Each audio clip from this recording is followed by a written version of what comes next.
Hello दोस्तों। तो कैसे हैं आप सभी लोग। आशा करते हैं कि आप सभी लोग अच्छे होंगे, मस्त होंगे, स्वस्थ होंगे और अच्छे से स्टडी कर रहे होंगे। तो साथियों, हम आज आपको फिर से लेकर आ चुके हैं 10th क्लास का मैथ, जिसमें कि हम आपको बताने वाले हैं चैप्टर 8 त्रिकोणमिति। ठीक, यानी कि त्रिकोणमेट्री। इस चैप्टर में हम आज के इस क्लास में बेसिक जानकारियां देखेंगे, फार्मूला को देखेंगे, इन सब चीजों को इसमें हम देखेंगे। ठीक, किन तरह से फार्मूला है, किस फार्मूले पर कौन सा क्वेश्चन बनेगा, ठीक, इस फार्मूले को पूरे इस वीडियो में हम देखने वाले हैं। ठीक, बारी बारी से हर एक पॉइंट को, हर एक जितने भी थ्योरी हैं उन सभी थ्योरियों को हम देखते जाएंगे। एकदम जीरो लेवल से सिखाएंगे। ध्यानपूर्वक कॉपी और कलम लेकर बैठ जाइए और देखिएगा। ठीक, देखिए हमारा जो चैप्टर है उस चैप्टर का नाम है त्रिकोणमिति, यानी कि त्रिकोणमेट्री, जो कि 10th क्लास का चैप्टर। इसमें सबसे पहले हम जानते हैं कि त्रिकोणमिति होता क्या है। त्रिकोणमिति क्या होता है इसके बारे में हम लोग जानते हैं। तो देखिए क्या है त्रिकोणमिति। सबसे पहले हम देखें कि त्रिकोणमिति, त्रिकोणमिति ये क्या है। त्रिकोणमिति, त्रिकोणमिति देखिए इसमें आपको तीन शब्द देखने को मिल रहे हैं। त्रिकोणमिति में तीन शब्द आपको देखने को मिल रहे हैं।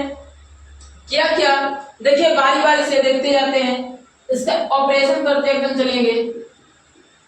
त्रि, उसके बाद क्या है कोण, फिर क्या है मिति। ठीक, यानी कि त्रिकोणमिति में जो बना है त्रिकोणमिति शब्द, ये तीन शब्दों से मिलके बना हुआ है। क्या, त्रि, कोण और मिति। त्रि मतलब होता है आपको तीन, त्रि मतलब क्या होगा, तीन होगा। कोण मतलब तो कोण ही होगा, एंगल जिसे कहते हैं। और मिति मतलब होता है मापन। मिति मतलब क्या होता है, मापन होता है। मिति का मतलब होता है मापन, ठीक ना, मिति का मतलब होता है मापन। ठीक, यानी कि अब यहां से यदि हम इसका डिफिनेशन निकाले तो क्या निकलेगा कि तीन कोणों के मापन को ही त्रिकोणमिति बोलते हैं। तीन कोणों के मापन को ही क्या बोलते हैं, त्रिकोणमिति बोलते हैं। लेकिन इसके डिफिनेशन हम कुछ इस प्रकार से बताएंगे कि तीन भुजाओं और तीन कोणों से, तीन भुजाओं और तीन कोणों से संबंधित मापन को त्रिकोणमिति बोलते हैं। तीन भुजाओं और तीन कोणों से संबंधित मापन को त्रिकोणमिति बोलते हैं, क्योंकि इस त्रिकोणमिति में हमको समकोण त्रिभुज के बारे में पढ़ना है और समकोण त्रिभुज से रिलेटेड ही सारे क्वेश्चन है और उसी पे सारे क्वेश्चन बढ़ेंगे।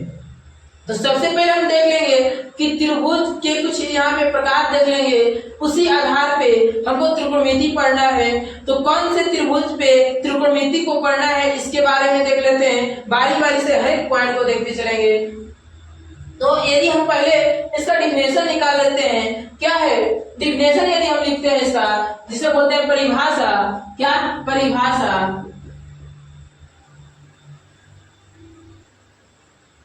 परिभाषा किसका, किसका, तो त्रिकोणमिति का।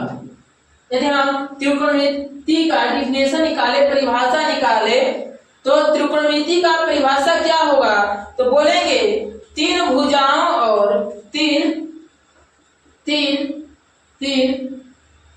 भुजाओं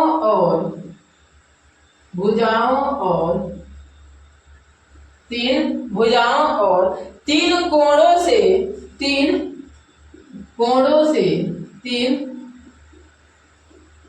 से, तीन भुजाओं और तीन कोणों से संबंधित मापन को, संबंधित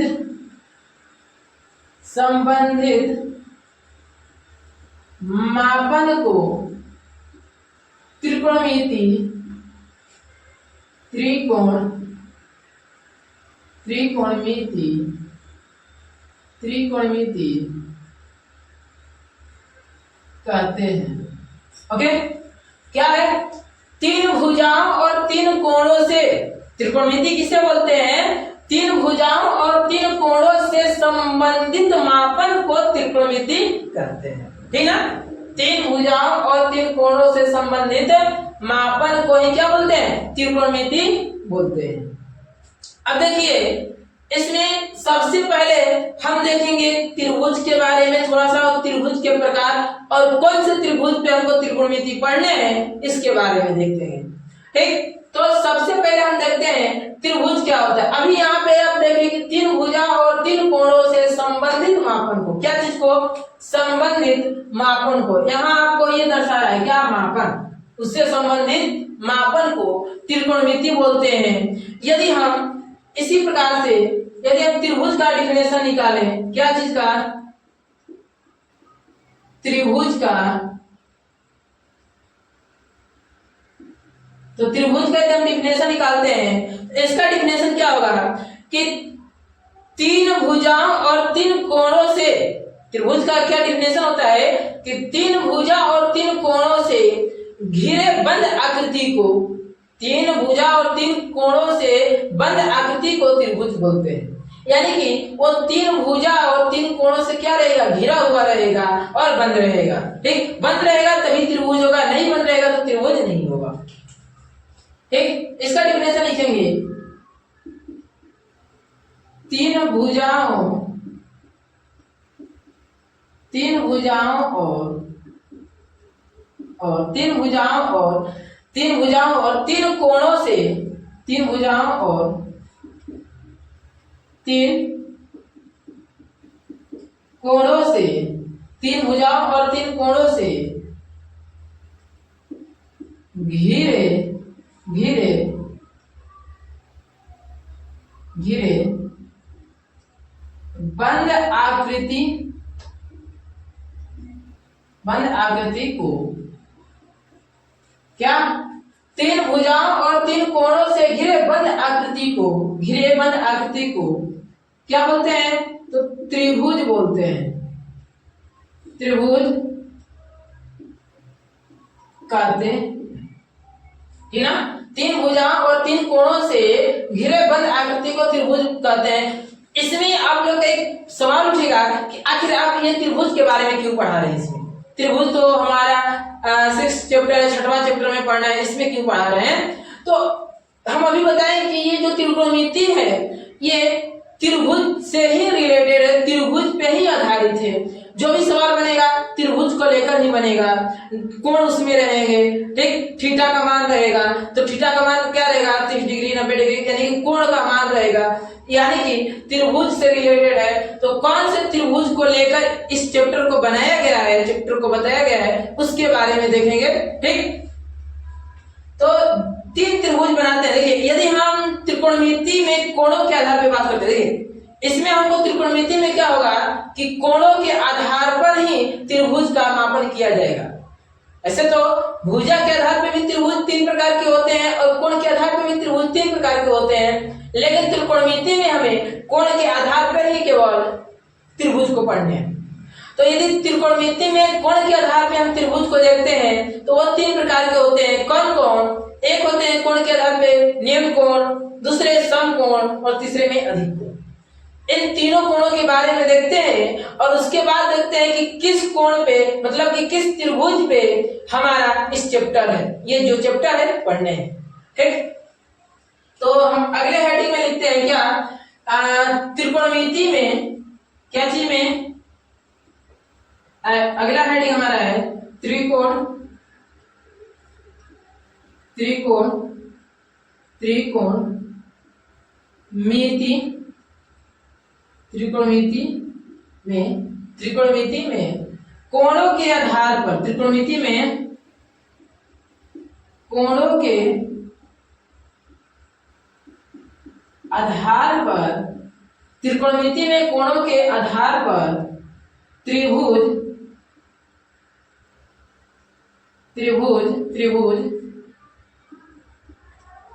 तीन तीन प्रकार के होते हैं, है ना।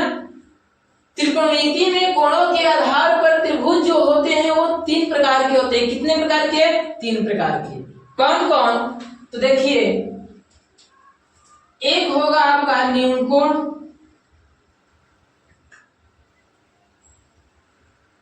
न्यून कोण, एक होगा समकोण,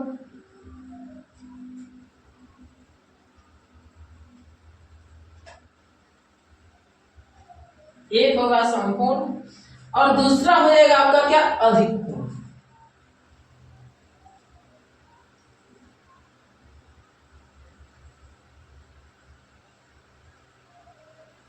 दूसरा अधिक कोण हो जाएगा, ठीक। यही यदि हम बात करते हैं आपको कोण के आधार पे, किसके आधार पे? कोण के आधार पे, तो त्रिभुज तीन प्रकार के होंगे, न्यून कोण, समकोण और अधिक कोण।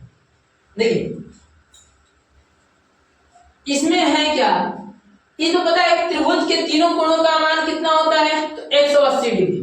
त्रिभुज के तीनों कोणों का मान क्या होता है? 180 डिग्री का होता है। तो बात करते हैं यदि हम इस त्रिभुज में, तो इसमें न्यून कोण त्रिभुज में सभी कोण 60 डिग्री का मानते हैं, 60 डिग्री का होता है। इसको ए, बी और सी डालिए। समकोण त्रिभुज में क्या होता है कि एक कोण 90 का होता है, अब बाकी दो कोण जो बचे वो 45-45 के हो सकते हैं या 60-30 के हो सकते हैं, इस प्रकार से हो सकते हैं। लेकिन एक कोण इसमें 90 के होंगे, बाकी ये कोण आपको आपके ऊपर डिपेंड करता है कि कितने के होते हैं, ठीक। 45-45 के भी हो सकते हैं, क्योंकि तीनों कोणों का योग 180 होना चाहिए, तभी वो त्रिभुज होगा, ठीक।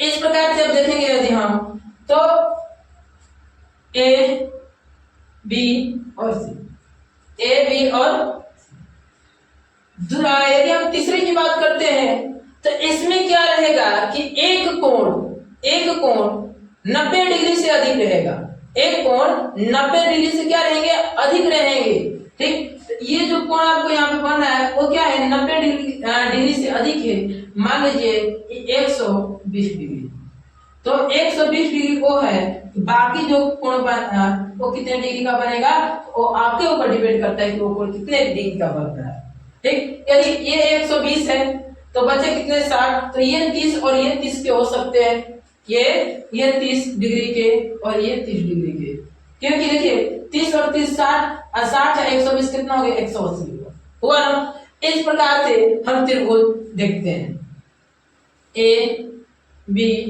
और सी। अब रहा सवाल कि यदि इसके डिफिनेशन की हम बात करते हैं तो क्या होता है इसका डिफिनेशन? देखिए यदि हम बात करते हैं इसके डिफिनेशन को लेकर, तो न्यून कोण त्रिभुज, समकोण त्रिभुज और अधिक कोण त्रिभुज। न्यून कोण त्रिभुज में क्या होता है कि जिस त्रिभुज का तीनों कोण आपको 90 से कम, यानी कि लिखेंगे जिसमें तीनों कोण क्या हो? 90 से कम, है ना। लिखेंगे इसका डिफिनेशन, जिसमें तीनों कोण 90 डिग्री से कम हो, जिसमें तीनों कोण 90 डिग्री से कम हो, उसे न्यून कोण त्रिभुज कहते हैं, है ना।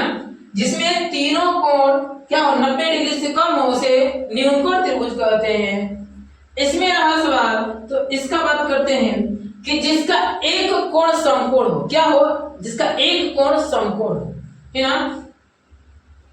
तो जिस त्रिभुज का, यानी कि जिसका एक कोण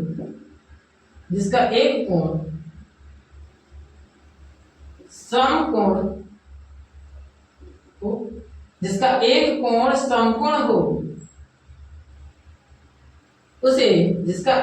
समकोण हो, उसे देखिए जिसका एक कोण समकोण हो, ऐसे भी बोल सकते हैं, या जिसका एक कोण 90 डिग्री का हो, दोनों बोल सकते हैं। जिसका एक कोण क्या हो, यहाँ पे हम बोल सकते हैं क्या, जिसका एक कोण 90 डिग्री का हो, ठीक है, समकोण कहिए या 90 डिग्री का कहिए, जिसका एक कोण 90 डिग्री का हो, उसे उसे समकोण त्रिभुज कहते हैं। ठीक, जिसका एक कोण 90 डिग्री का हो उसे समकोण त्रिभुज बोलते हैं। अब अगला हमारा है अधिक कोण त्रिभुज। तो इसमें हमारा क्या है कि जिसका यानी जिस त्रिभुज का एक कोण 90 डिग्री से अधिक हो, जिसका एक कोण 90 डिग्री से अधिक हो, उसे अधिक कोण त्रिभुज कहते हैं, है ना। ये है आपको तीनों त्रिभुजों का डिफिनेशन। ठीक, यानी कि जिसका एक कोण 90 डिग्री का हो उसको समकोण त्रिभुज कहते हैं। इस त्रिकोणमिति में हमको ना तो इस कोण त्रिभुज के बारे में पढ़ने हैं, ना तो इस त्रिभुज के बारे में पढ़ने हैं। हमको किस त्रिभुज के बारे में पढ़ने हैं, तो समकोण त्रिभुज के बारे में ही पढ़ने हैं, क्योंकि हमारा जो भी क्वेश्चन आएगा वो समकोण त्रिभुज से रिलेटेड ही आएगा। क्यों? क्योंकि त्रिकोणमिति में हमको लंब, कर्ण और आधार की आवश्यकता पड़ेगी। त्रिकोणमिति में लंब, कर्ण और आधार की आवश्यकता पड़ेगी। तो समकोण त्रिभुज में लंब भी है, कर्ण भी है और आधार भी है, इसीलिए समकोण त्रिभुज हम लेंगे। ठीक, इसमें यदि बात करते हैं तो आपको BC जो है आधार हो जाएगा। यदि सिंपली बात करते हैं तो BC आधार हो जाएगा, AB लंब हो जाएगा और AC जो हो जाएगा वो क्या होगा, कर्ण हो जाएगा। ठीक, तो हमको जो पढ़ना है त्रिकोणमिति में वो क्या पढ़ना है, तो समकोण त्रिभुज के बारे में ही पढ़ना है। ठीक ना। अब देखते हैं कुछ समकोण त्रिभुज के बारे में पढ़ने तो हैं, इसमें कुछ मुख्य तथ्यों को भी देख लेते हैं कि समकोण त्रिभुज में क्या है। तो इसको नोट कर लीजिए ताकि इसको हटाए फिर से हम बताएं। ठीक, जल्दी से। अब क्या है देखिए कि इसमें हमको पढ़ने हैं समकोण त्रिभुज के बारे में। तो इसको हटा लेते हैं, थोड़ा सा इधर से हटा लेते हैं, इसको हटा लिए। अब कुछ मुख्य तथ्यों के बारे में हम आप लोगों को बताते हैं। जैसे देखिए, सबसे पहले तो इसमें यदि एक पहले पॉइंट की बात करते हैं तो इसमें समकोण त्रिभुज में जो हमारा पहला कोण बनेगा वो एक कोण 90 डिग्री का होगा, है ना। यानी कि कोण जो बनेगा वो क्या होगा, 90 डिग्री का। तो हम ABC लिए हैं, आप PQR भी ले सकते हैं, आपके ऊपर ये डिपेंड करता है कि क्या चीज ले रहे हैं, कोण का नाम क्या रख रहे हैं। तो हम B रख रहे हैं, तो इसमें जो कोण B है वो क्या है, तो 90 डिग्री का। पहला पॉइंट नोट करते चलिएगा, कोण B जो है वो 90 डिग्री का। दूसरी बात कि समकोण त्रिभुज में जो कोण होते हैं, यदि समकोण त्रिभुज में यदि हम कोण को बदलते हैं तो लंब और आधार भी, यानी कि यदि हम कोण बदलेंगे तो लंब और आधार का मान भी बदलेगा, यानी कि लंब अलग हो जाएगा, आधार अलग हो जाएगा। ठीक, तो समकोण त्रिभुज में कोण बदलने पर क्या लिखते हैं, इधर से समकोण त्रिभुज में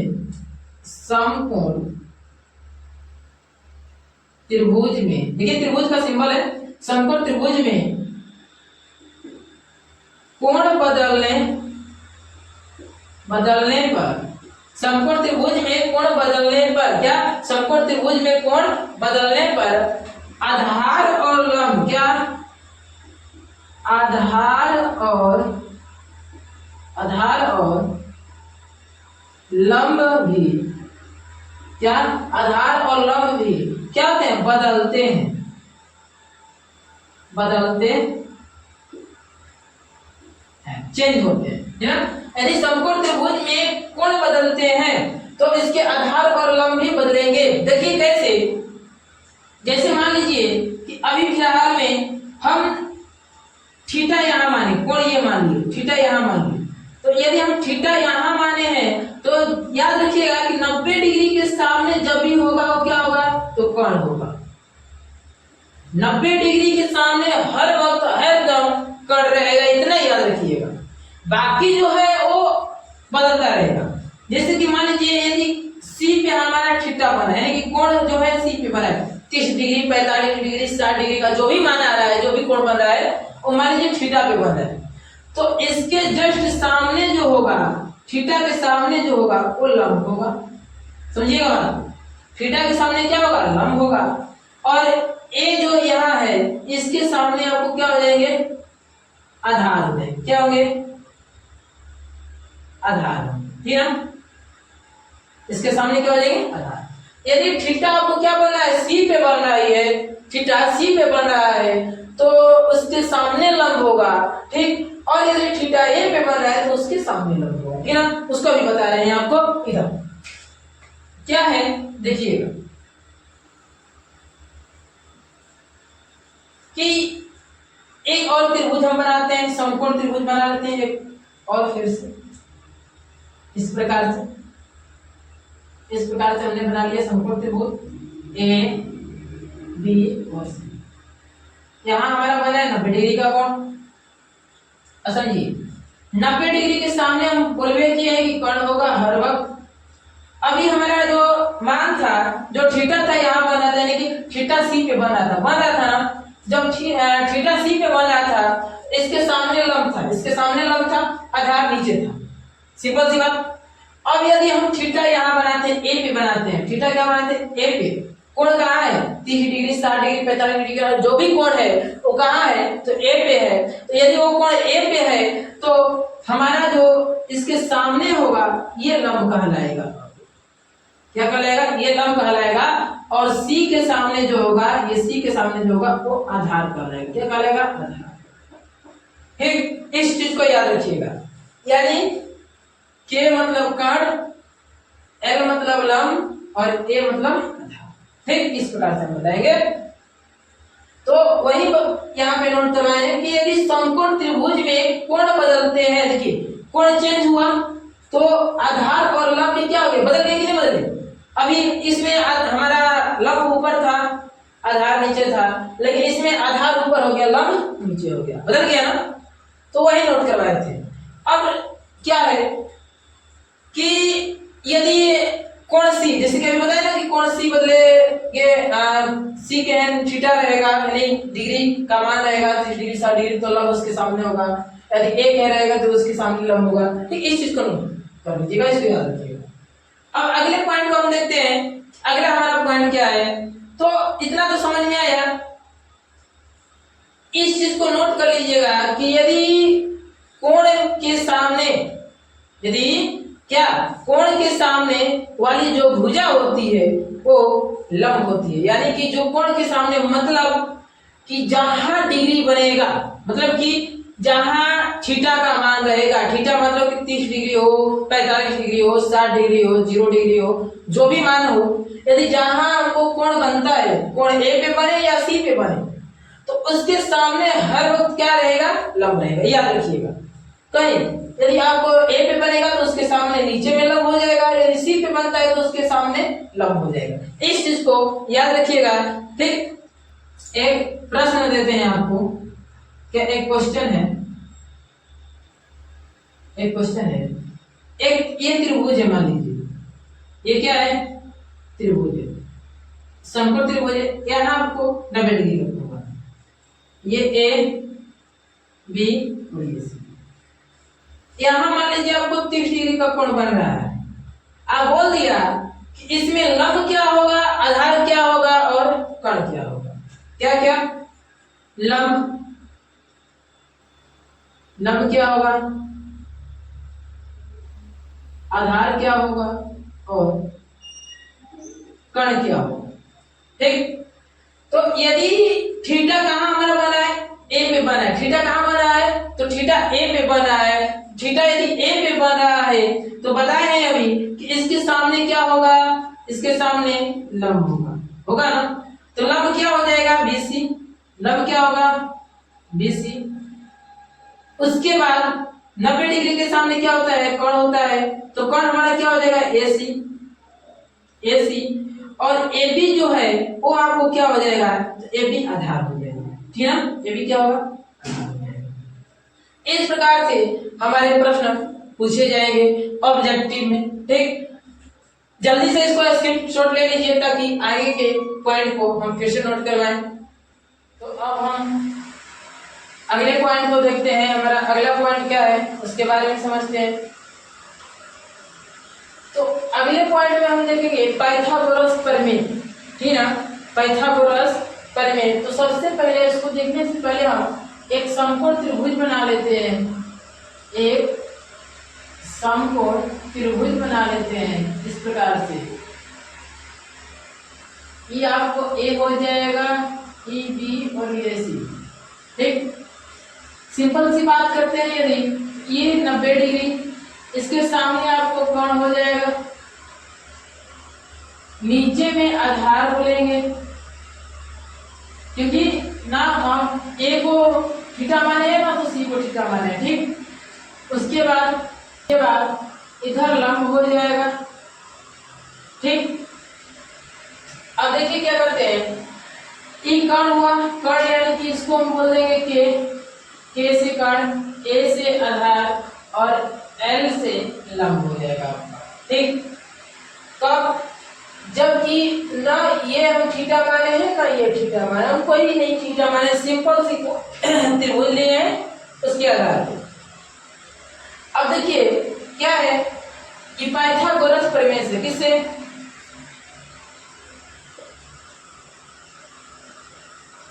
पाइथागोरस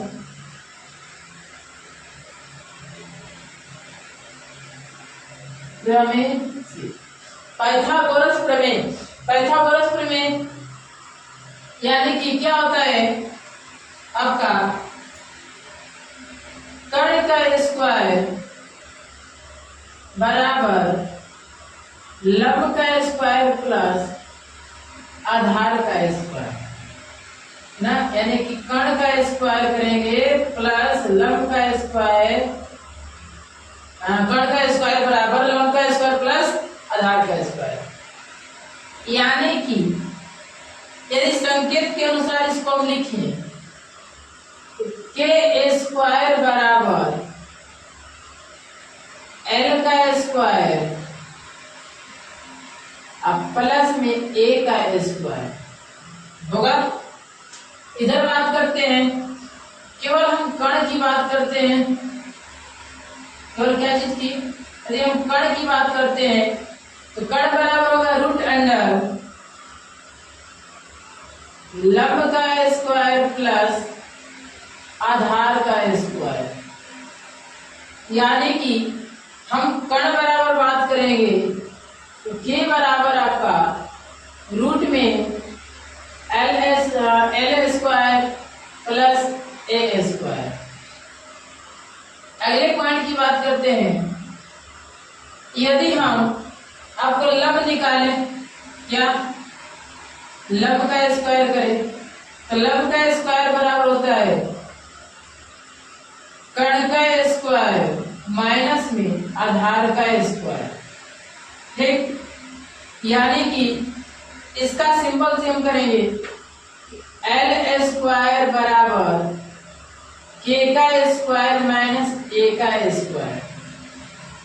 इसी को यदि हम लिखते हैं फिर क्या, केवल लंब हमको निकालना है तो लंब बराबर होगा रूट में के का स्क्वायर माइनस ए का स्क्वायर, ठीक। यानी कि लंब बराबर कर्ण का स्क्वायर माइनस आधार का स्क्वायर, ठीक। लंब बराबर क्या होगा, कर्ण का स्क्वायर माइनस आधार का स्क्वायर। यदि बात करते हैं संकेत के अनुसार तो एल बराबर रूट अंडर के स्क्वायर माइनस का ए स्क्वायर, ठीक। यदि हम बात करते हैं आधार स्क्वायर बराबर तो आधार का स्क्वायर बराबर कर्ण का स्क्वायर माइनस में लंब का स्क्वायर, है ना। यानी कि a का स्क्वायर बराबर k का स्क्वायर माइनस l का स्क्वायर। ठीक।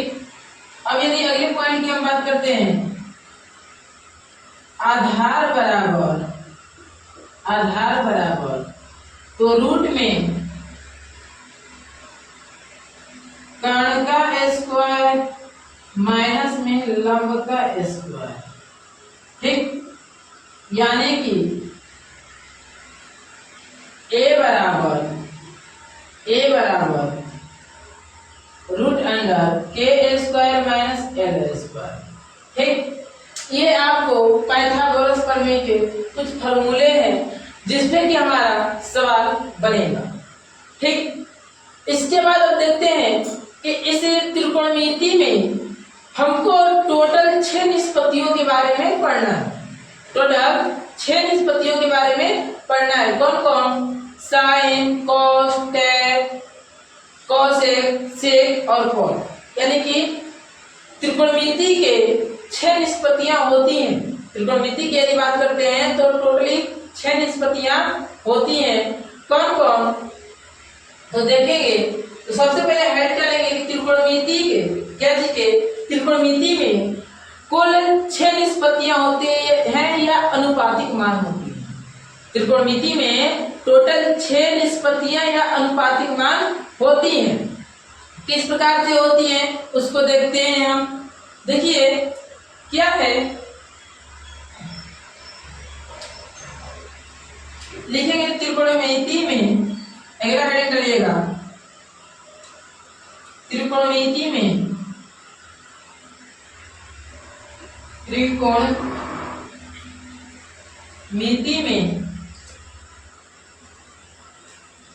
त्रिकोणमिति में 6 निष्पत्तियां, त्रिकोणमिति में 6 निष्पत्तियां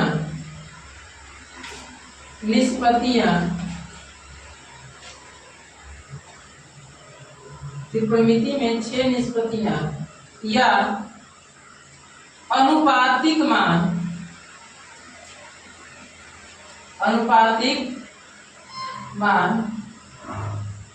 होती हैं। ठीक है। त्रिकोणमिति में 6 निष्पत्तियां या अनुपातिक मान होती हैं। ठीक है। त्रिकोणमिति में 6 निष्पत्तियां या अनुपातिक मान होती है। देखिए यहाँ पे नीचे पे त्रिकोणमिति। ठीक। त्रिकोणमिति में 6 निष्पत्तियां या अनुपातिक मान होती हैं। कौन कौन उसके बारे में देखते हैं कि त्रिकोणमिति में 6 निष्पत्तियां या अनुपातिक मान कौन कौन से हैं। तो देखिएगा यदि हम बात करते हैं तो वो 6 निष्पत्तियों के बारे में, तो साइन, कोसाइन, टेंजेंट, कोटजेंट और सेकेंड और कोसेंट। ठीक। इसी का संक्षिप्त और छोटा रूप होता है साइन, कोस, टेन, कॉट। ये सब क्या इसका संक्षिप्त रूप होता है। ठीक है ना। तो हम देखते हैं पहला आपका क्या है, तो साइन, SINE साइन। दूसरा आपका क्या है, तो दूसरा आपका है कोसाइन।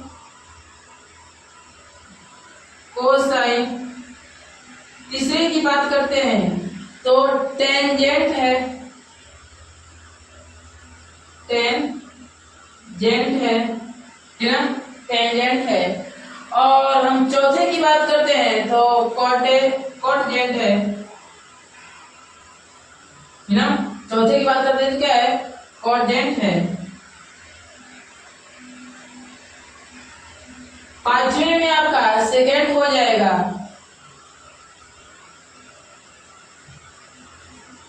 क्या सेकेंड हो जाएगा। और लास्ट आपका जो छठवां नंबर है वो क्या हो जाएगा, तो कोसेंट हो जाएगा। ठीक ना, कोसेंट हो जाएगा। ठीक। ये 6 निष्पत्तियां या अनुपातिक मान है। इसी का संक्षिप्त रूप होता है साइन को लिखते हैं SIN साइन, इसको लिखते हैं कॉस, इसको लिखते हैं टेन, इसको लिखते हैं कॉट, इसको लिखते हैं सेक और इसको लिखते हैं कॉसेक। क्या लिखते हैं? कॉसेक। ठीक, यही आपका संक्षिप्त मान है। क्या हम बोलते हैं, याद करते हैं sine cos tan cot sec और कॉसेक, ठीक ना। यानी कि थोड़ा सा इधर उधर है, क्या होगा? Sine cos tan cosec sec और कॉट, ऐसे होगा, इस तरह से चलेगा, धीरे धीरे सीरियल से चलेंगे। तो ये होता है आपका 6 अनुपातिक मान, है ना। अब क्या है कि 6 अनुपातिक मान, यानी कि यदि मात्रा वाले मान हम पता करते हैं कि जैसे साइन बराबर क्या होता है, कॉस बराबर क्या होता है, टेन बराबर क्या होता है, तो हम बताएंगे आपको कि साइन बराबर क्या चीज बराबर, साइन बराबर आपका होता है लंब बटे आधार। साइन बराबर लंब बटे कर्ण होता है, ठीक ना। साइन बराबर क्या होता है? लंब बटे कर्ण होता है। और टेन बराबर लंब बटे आधार होता है। क्या होता है? टेन बराबर लंब बटे आधार, साइन बराबर लंब बटे कर्ण। यानी कि L बाई के होगा।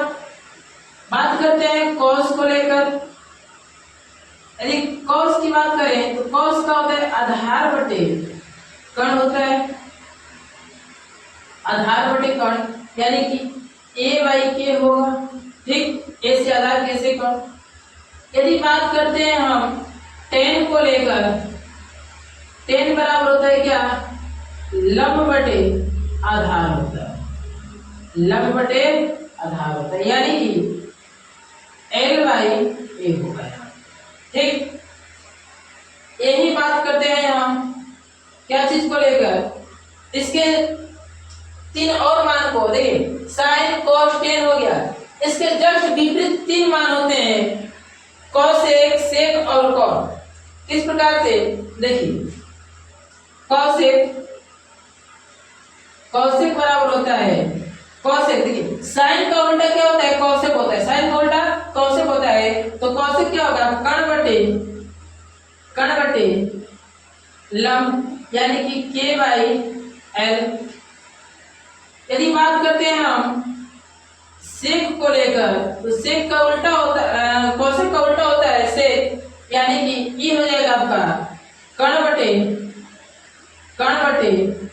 आधार होगा, कर्ण बटे आधार हो जाएगा, यानी के बाई ए होगा। और यदि हम बात करते हैं कॉट को लेकर, तो कॉट क्या होता है? टेन के विपरीत होता है, उल्टा होता है, यानी कि ये हो जाएगा आधार बटे का लंब, आधार बटे लंब, यानी ए बाई एल होता है, ए बाई एल होता है। ठीक, यदि इसको याद करना है तो याद करने के लिए एक छोटा सा ट्रिक देते हैं। जैसे कि साइन कॉस टेन है, इसके मानो क्या करें, जैसे साइन बराबर क्या होता है, कॉस बराबर क्या होता है, टेन बराबर क्या होता है, इसको एक ट्रिक के माध्यम से याद करेंगे इन दोनों को। देखिए कैसे, और ट्रिक क्या है आपका, ये इसको यदि याद रखना है तो लिखेंगे क्या लिखेंगे? ट्रिक लाल बटे में कक्का, लाल बटे में कक्का। और इसको याद करने के लिए इसका एक ट्रिक है, इसका ट्रिक क्या है? कक्का बटे लाल, कक्का बटे। ठीक, देखिए क्या है, पहला आपको साइन मानिएगा, दूसरा कॉस, तीसरा टेन। इसमें तो पहला साइन, साइन का क्या है? लंब बटे कर्ण है, साइन का लंब बटे कर्ण है कि नहीं है? यदि हम कॉस को लेते हैं तो कॉस का आधार बटे कर्ण है कि नहीं है?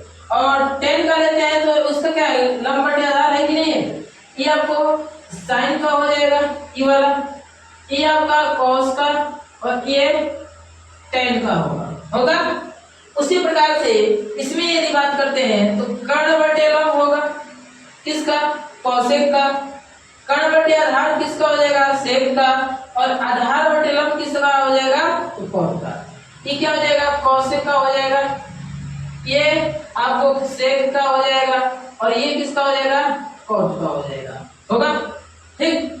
इस प्रकार से हमारा अनुपातिक मान निकलता है। ठीक, इसको याद रखिएगा। और आगे फिर हम चलते हैं अगले पॉइंट की तरफ। कितने आप लोग स्क्रीनशॉट ले लीजिए। ठीक,